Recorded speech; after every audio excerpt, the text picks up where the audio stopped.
Muy buenas tardes, el licenciado Armando Vargas, para explicar ahora el desarrollo del acuerdo que emitió el Seguro Social respecto de las disposiciones para dar inicio al buzón tributario, como ya se dio el preámbulo de las generalidades del mismo. Ahora vamos a hablar sobre los objetos de aplicación de este acuerdo y del buzón tributario. ¿Quiénes son los objetos de aplicación? Bueno, dice el acuerdo que son todos los particulares que soliciten y estén de acuerdo con habilitar el buzón IMSS. Esto quiere decir que existe una generalidad de contribuyentes y de particulares, no solo los patrones, sino también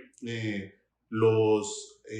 derechohabientes, los terceros informantes o terceros de cualquier índole, pero ha especificado el Seguro Social a través de su plataforma que ya está habilitada de hecho del buzón tributario, que en esta primera fase o en un primer momento se hablará solo de aplicación para los patrones y que inclusive estos mismos no podrán en este momento enviar archivos, sino que solo se podrá a través del Seguro Social, podrá enviarle a los patrones acuerdos, avisos, inclusive habrá habilitado un calendario de cumplimiento de obligaciones fiscales. Entonces será un punto de partida que no tendrá habilitadas todas las funciones que se pretende que se habiliten y que inclusive no estará útil o no será útil para los contribuyentes y para otro tipo de particulares que pretendan utilizarlo. Sin embargo, pues se espera que en el futuro, conforme se vaya utilizando y se dé una buena respuesta para el Seguro Social, serán habilitando estas funciones. Entonces, dice que quienes soliciten la conformidad para habilitar el buzón IMSS o para recibir notificaciones a través de este medio. Quiere decir que el Seguro Social está obligado a recabar la conformidad de cada uno de los contribuyentes particulares, ya sea persona física o moral, a través de un formato, de un formulario que está subido precisamente a la página del Seguro Social y que es la parte inicial y fundamental para que se pueda llevar a cabo la notificación a través de este medio.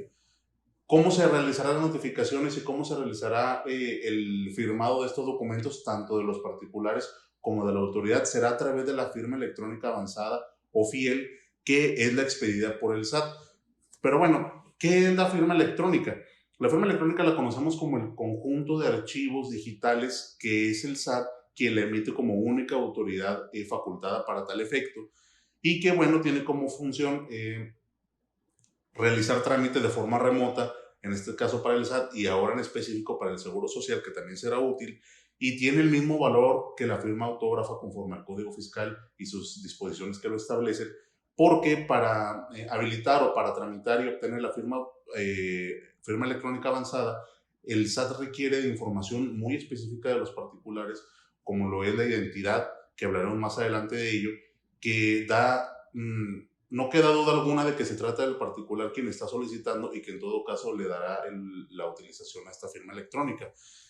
La firma electrónica tiene una duración de 4 años y esta puede ser renovada cuantas veces el contribuyente lo requiera. Sin embargo, podrá hacerlo de forma remota o a través de la página de internet del SAT antes de que venzan esos 4 años. Sin embargo, una vez vencidos, el contribuyente no tendrá más opción que acudir a las instalaciones del SAT en su localidad para que pueda hacer el trámite de nueva cuenta de forma presencial. Y pues bueno, esta es una facilidad y hay que tomarlo en cuenta, sobre todo ahora en esta pandemia, que todos los pues, trámites se requiere que sean de la forma, en la medida de las posibilidades, que sea remota. Ahora, según el Código Fiscal, ¿cuáles son los datos que requiere el SAT para llevar a cabo la validación y la obtención de la firma electrónica? Como ya lo comentamos, el 17D del Código Fiscal habla de 3 en esencia.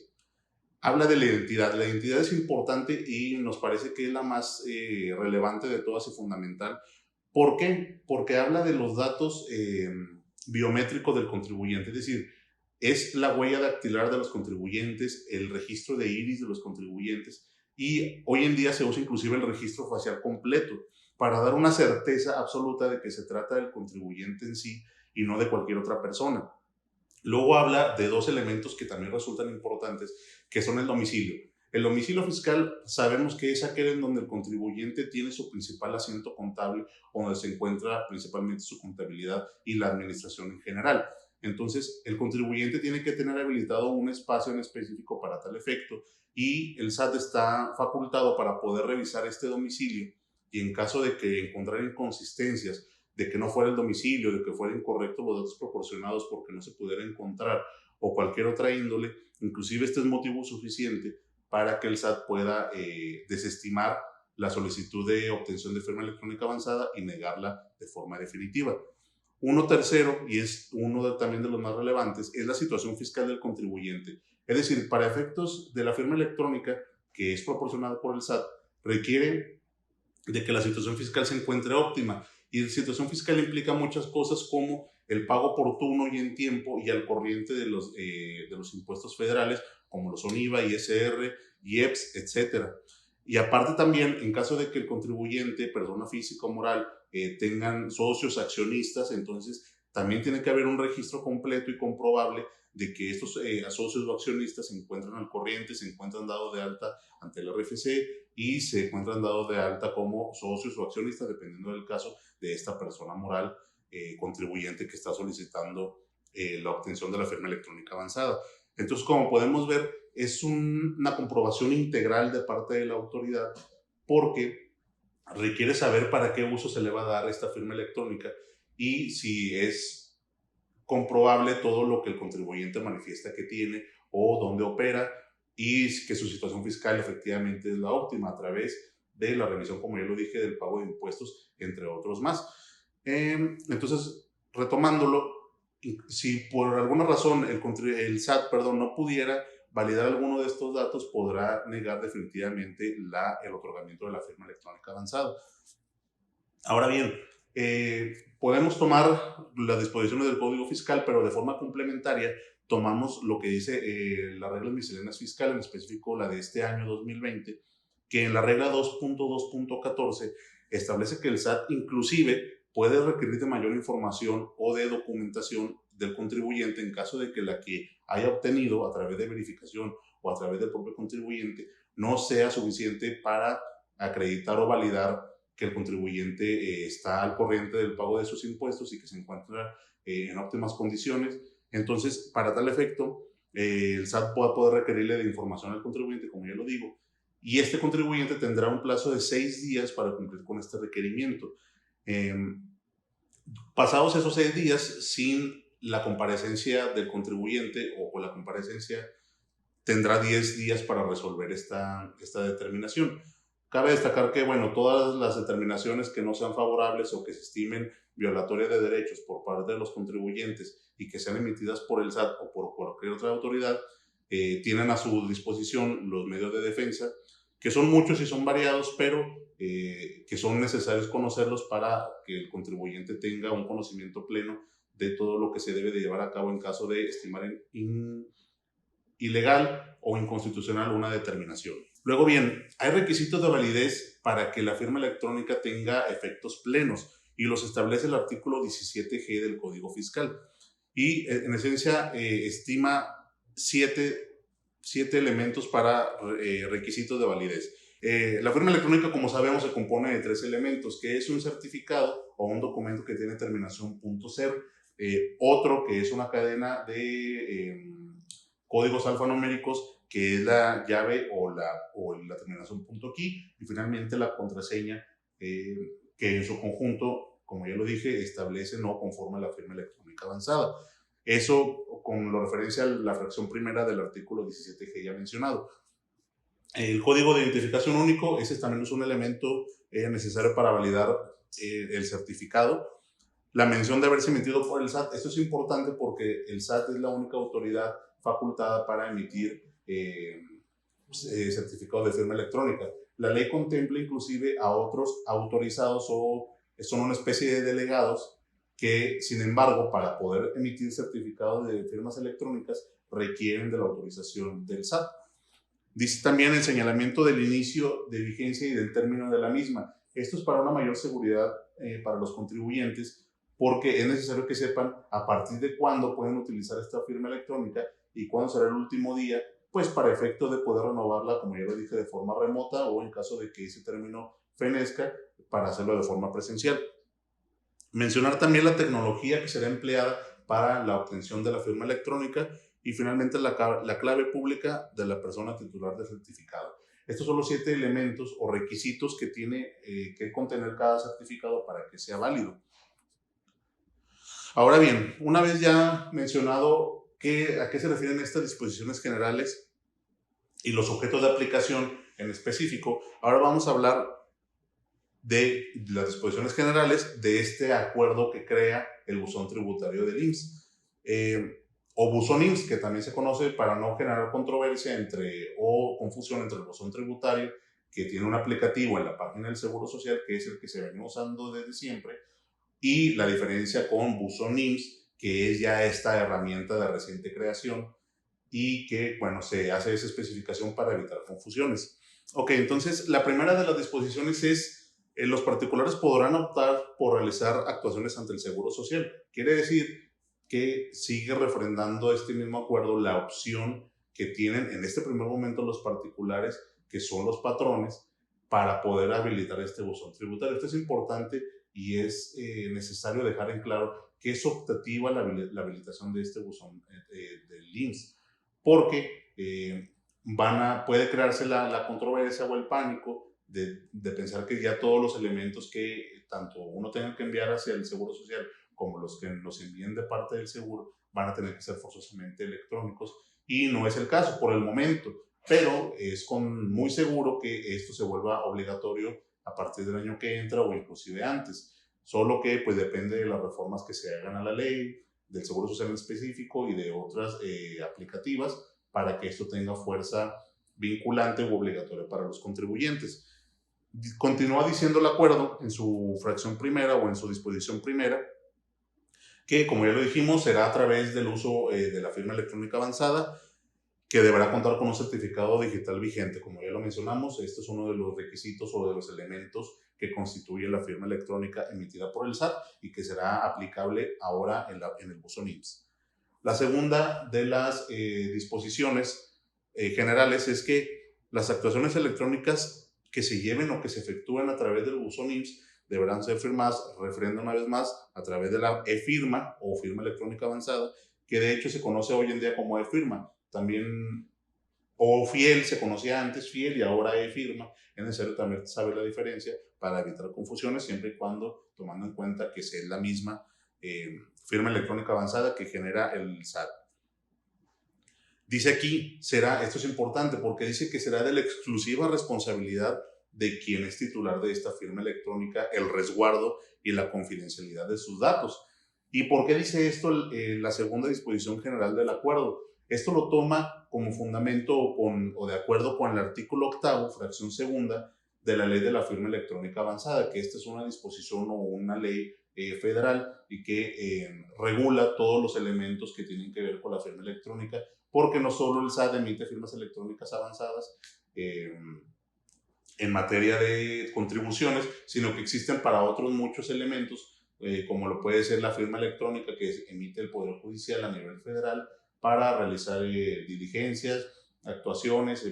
notificar requerimientos, inclusive sentencias. Esto ya más encaminado al ámbito judicial, pero que es importante saber que existen otras entidades que no necesariamente son el SAT que pueden emitirlas, pero para efectos distintos. Entonces, este artículo que menciono habla de la autenticidad de la firma electrónica y entre su contenido dice que todos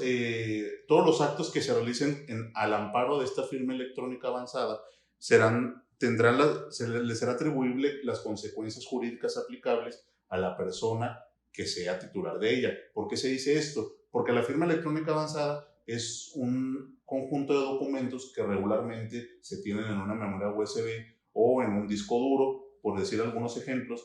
y que se delega la responsabilidad de este documento probablemente al contador de la persona moral, de la empresa, y la persona realmente titular de este documento, pues muy poca injerencia tiene en su uso. Sin embargo, es importante que sepan que el mal uso que se le dé o cualquier solicitud, documento o requerimiento que se haga con el uso de esta firma electrónica, pues su contenido será de la completa responsabilidad de quien es titular de este documento, de la firma electrónica. Entonces, hay que tener mucho cuidado en cómo se utiliza este documento porque puede tener resultados pues fatídicos, porque inclusive puede haber responsabilidades civiles, penales y de muchas índoles para quien es el titular y no le da un uso adecuado. Entonces, cabe destacar también que pues todos estos elementos no son, pues, digamos, faltos de aplicación, sino sí existe en la actualidad casos en los que ha tenido que pisar la cárcel, inclusive una persona que le han dado un mal uso de su firma electrónica, y bueno, esas han sido las consecuencias. La tercera disposición del acuerdo dice que el Seguro Social pondrá a disposición de los particulares un catálogo de secciones con las que tendrá interacción el seguro con los particulares. Es decir, pondrá del conocimiento de los particulares digamos, un compendio de documentos que se podrán presentar. En este momento, como lo dije al principio, la página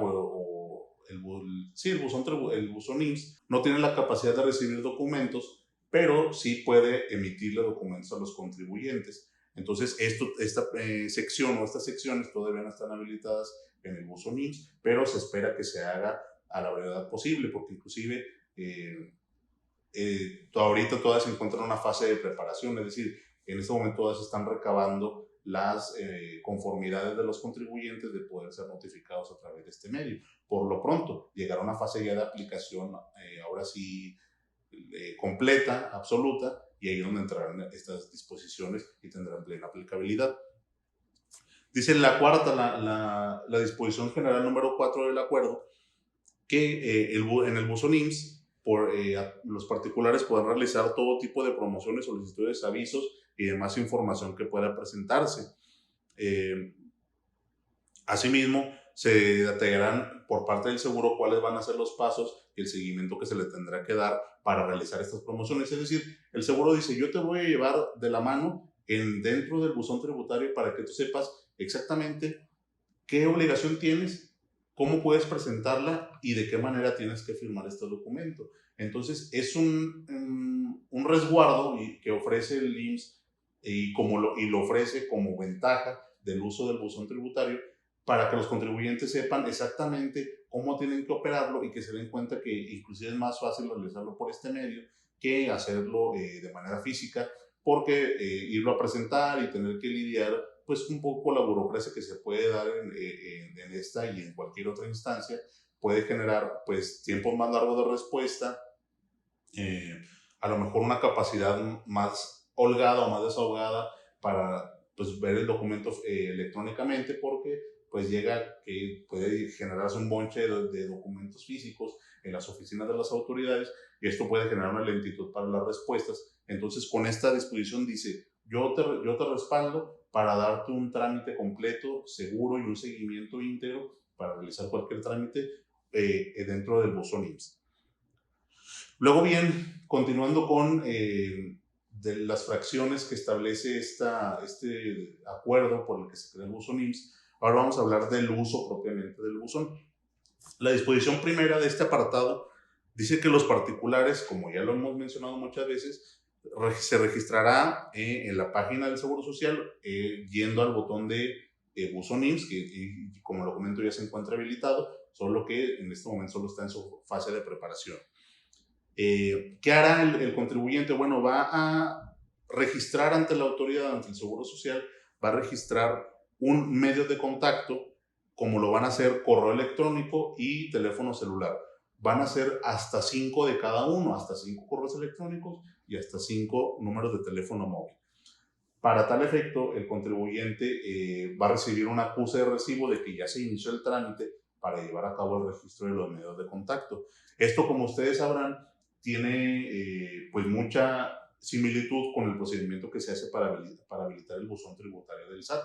Se tiene que registrar un número de teléfono, cuando menos uno, ya hasta 5, y cuando menos un correo, ya hasta 5. Y esto, como lo digo, es permisible traer a colación lo que establece la regla 2.2.7 de la resolución miscelánea fiscal para este año. Y dice que los contribuyentes que deseen habilitar el buzón tributario del SAT lo harán a través de la fecha de trámite 245 del Código Fiscal, que, bueno, es habilitación del buzón tributario y registro de medios de contacto. Esto solo como referencia, tomando en cuenta qué es lo que se hace para habilitar el buzón tributario del SAT. Y como lo digo, los mecanismos o medios de contacto son correo electrónico y número de teléfono. Con anterioridad se registraba solo el correo electrónico. Entonces, pues, se dio el caso de que es un contribuyente estimó que esto era ilegal, que la autoridad solo requeriría de un solo medio de contacto. Y esto fue escalando de manera judicial a través de juicios, resoluciones, sentencias, hasta llegar a la Suprema Corte, que es el órgano máximo en materia judicial del país. Y en una jurisprudencia, determinó que efectivamente era inconstitucional, que no iba acorde con la Constitución, que solo el SAT requiriera de un medio de contacto para los contribuyentes. Es por eso que se ve obligado el SAT a también empezar a requerir cuando menos un correo electrónico, porque esto le da una certeza completa al contribuyente. Es decir, bueno, si el SAT no me encuentra por correo electrónico, entonces que lo haga también a través de un dispositivo como lo es un teléfono móvil, que tengo pues prácticamente en mi bolsillo o en la mano todos los días, y que es un elemento más rápido de revisión, que es a través de mensajes de texto, para saber si tengo una notificación en el buzón tributario del SAT, ahora también para el buzón IMSS. Esto como un acotamiento de lo que se hace a través del buzón SAT. Como segunda disposición del uso del buzón, dice que el instituto, el Seguro Social, enviará un aviso para la validación de los medios de contacto que haya registrado el contribuyente. ¿Cómo lo hará? Bueno, a través de, digamos, pruebas, que envía un correo electrónico de prueba y envía un mensaje de texto de prueba a cada uno de los correos y números que haya registrado el contribuyente. Este tendrá 72 horas para confirmar que recibió este correo o estos correos y este mensaje de texto o los que sean necesarios. En caso de que no confirme o que no corrobore que recibió estas pruebas, entonces se dará por cancelado el registro o la solicitud. Sin embargo, el contribuyente tendrá la oportunidad de volver a solicitarlo de nueva cuenta. La tercera de las disposiciones establece que el seguro Social, a través del buzón IMSS, podrá realizar notificaciones de cualquier tipo de resolución administrativa, acto administrativo o requerimiento a los particulares. Sin embargo, habla en específico de la firma electrónica de las autoridades competentes o de los trabajadores del Seguro Social que la realicen. Aquí habla con fundamento en un acuerdo que es el 234.p.dir, que es el que establece cuáles van a ser las reglas de carácter general para firmar electrónicamente documentos por parte de servidores públicos. Ahora bien, cabe destacar como anexo que ya hay una reforma a estas disposiciones, de las que hablaremos un poco más adelante. Como cuarta disposición, dice que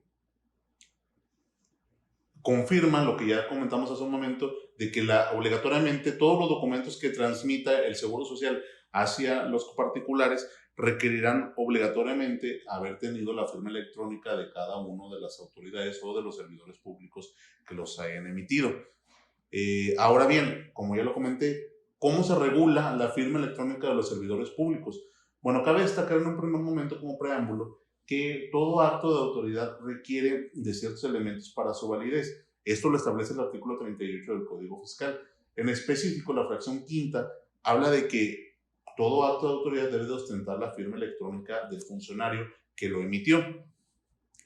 ya sea para documentos físicos o para documentos electrónicos. Y en caso de la firma electrónica, hará las veces de la firma autógrafa, que es la que se hace del puño y letra. Entonces aquí también este artículo confirma, junto con las reglas de carácter general, que son la resolución miscelánea fiscal, que tienen que hacerse de esta forma y que tendrá validez plena la firma electrónica como si lo hiciera la firma autógrafa. Cabe destacar que se regula por los mismos medios y procedimientos la firma electrónica para los servidores públicos que la que utilizan y emiten los particulares contribuyentes. Como lo comenté, inclusive puede ser firmado de forma electrónica a través de la firma electrónica, valga la redundancia. Inclusive pueden ser los documentos físicos. De esto veremos un poco más adelante de dónde se fundamenta. Y finalmente, aquí es importante saber que los contribuyentes tienen a su favor una herramienta de verificación de la autenticidad y de la vigencia de los certificados de firma electrónica emitidos por los servidores públicos. Y ahora sí, en concreto, vamos a hablar de este acuerdo, que es el original, es el 95.p.dir, que se publicó en el Diario Oficial de la Federación el 23 de marzo del año pasado. Este acuerdo, fue reformado con el 171.p.dir, que es el que habla el acuerdo que crea la firma, el buzón tributario. Este acuerdo habla de este acuerdo, que significa lineamientos generales para el otorgamiento de firma electrónica por parte de los servidores públicos y los medios de comprobación de la integridad de la autoría. Es decir, es un documento íntegro que establece cómo se va a llevar a cabo la firma electrónica o el firmado electrónico de documentos por parte de las autoridades, y la herramienta de comprobación de la que hablé hace un momento, que tienen los particulares a su favor para comprobar que efectivamente quien firma el documento, ya sea físico o electrónico, es auténticamente servidor público y que su certificado de firma electrónica se encuentra vigente.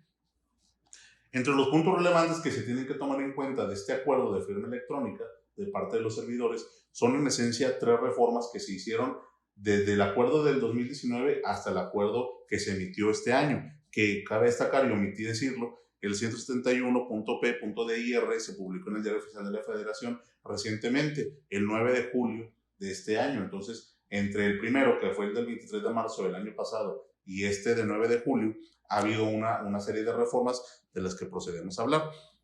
En primer momento, en el apartado de objeto, el objeto del acuerdo, en el de 2019 decía que tiene por objeto reglamentar todos los documentos que sean firmados por la firma electrónica avanzada y que se notifiquen personalmente. Es decir, solo hablaba de un solo supuesto: documentos que se hayan notificado personalmente y que contengan firma electrónica avanzada. Es el único supuesto, pero se reforma para el acuerdo de este año y ahora establece documentos electrónicos que no solo sean notificados personalmente, sino que también sean notificados a través del buzón IMSS. Es decir, se hace esa adecuación para darle funcionalidad al buzón IMSS.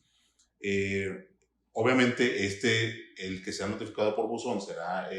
electrónico, el que sea notificado personalmente será impreso o en papel. Luego bien, establece cuáles son los sujetos de aplicación. Este acuerdo de firma en el 2019 establecía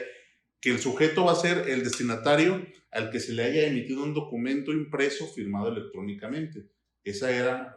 llanamente la disposición, pero ahora se reforma para decir que será aquel destinatario al que se le haya notificado un documento digital o físico, es decir, ya toma en cuenta también los documentos electrónicos para este apartado.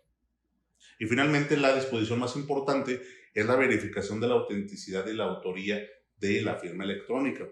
Antes, este acuerdo establecía una serie de documentos, una serie de requisitos, que era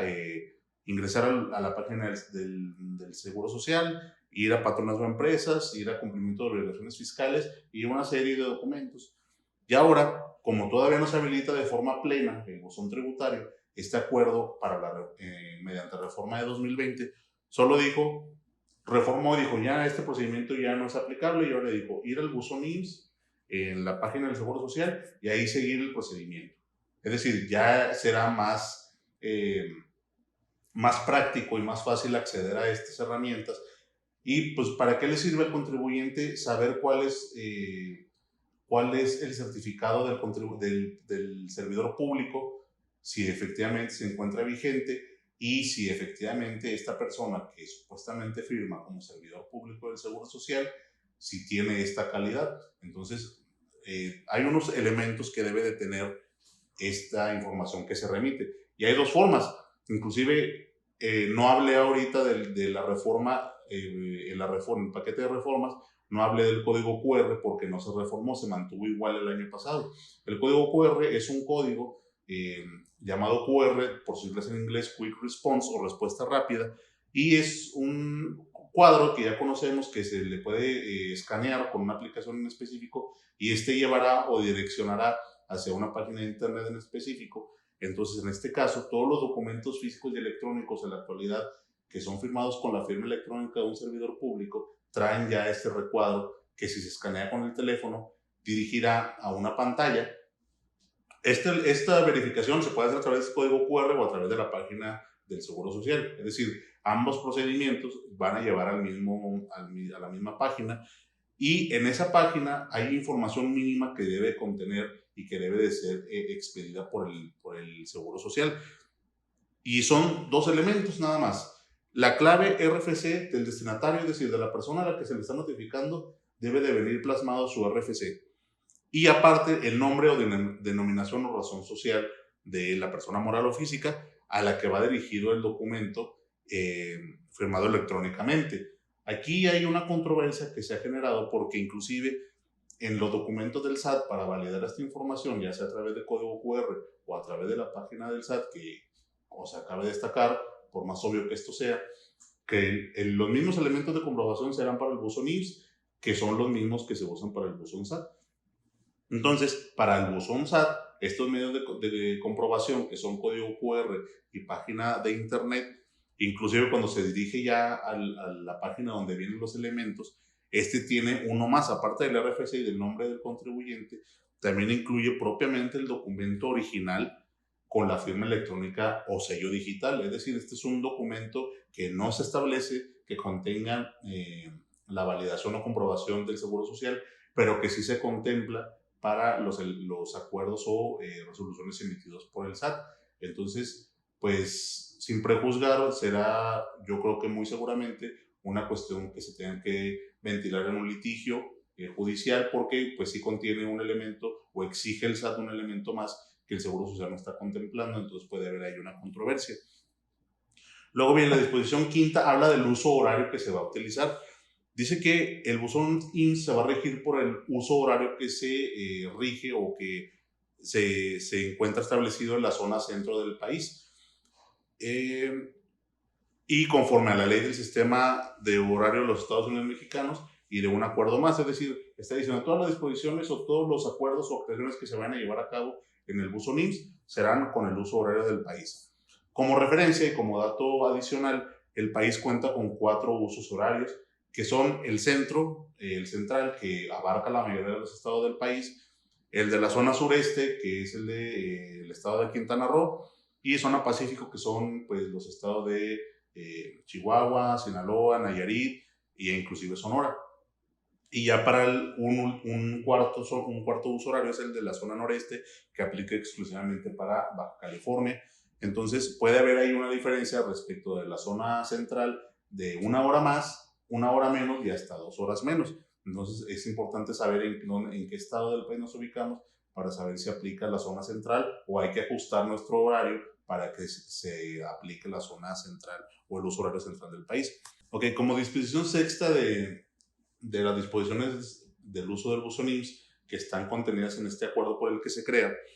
dice que tratándose de promociones, solicitudes o cumplimiento de requerimientos, aun cuando el acuse de recibo de estos documentos, es decir, yo presento una solicitud o presento una promoción,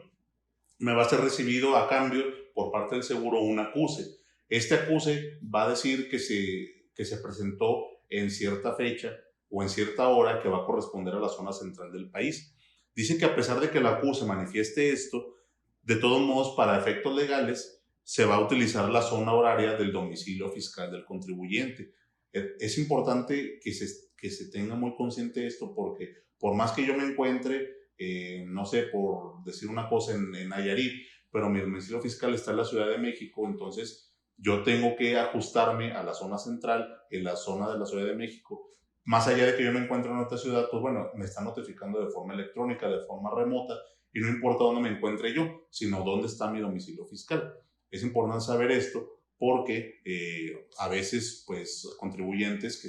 probablemente se quieran pasar de listos, argumentando ante la autoridad, que en este caso es el seguro, de decir, en el momento en que me notificaste yo no me encontraba en mi domicilio fiscal. Entonces se escuda el Seguro Social diciendo, bueno, es irrelevante dónde te encontrabas en ese momento, siempre y cuando yo sepa que tu domicilio fiscal está, por ejemplo, en la Ciudad de México, bueno, ahí aplicará ese uso horario que será el central, o en cualquiera otro donde se encuentre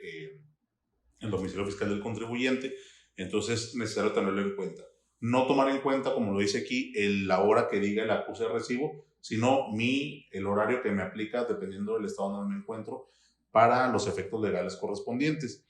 Luego viene la disposición séptima, dice que al registrar la manifestación de conformidad, es decir, yo cuando le digo al seguro que ya estoy de acuerdo con que me notifique a través del buzón IMSS, entonces,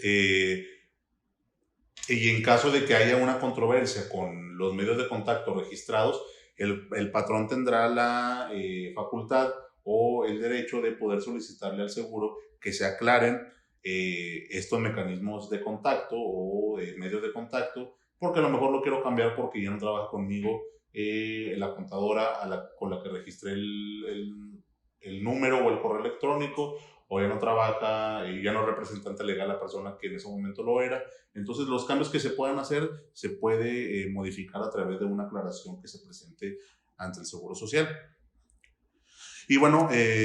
por mi parte es todo, esperando que se sigan despejando las dudas, que quede bastante claro cuál es el uso adecuado que se le tiene que dar al buzón IMSS, recordando que se encuentra todavía en una fase de preparación y bueno, más adelante seguirán con los demás capítulos de explicación de ahora nuevas disposiciones del buzón IMSS. Gracias.